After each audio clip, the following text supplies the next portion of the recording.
שלום לכולם, שלום, שלום.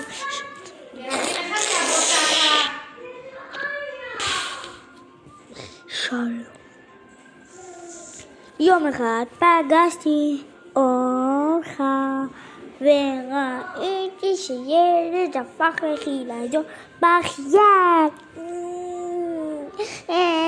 והקלתי לו בקר ואמרתי לו, אם אתה עוד פעם אוכל אני אתן לך. מה אני נותן לך? מה אני אתן לך? אמרתי שאני נותן לך קרחת. שאלה. סיימת?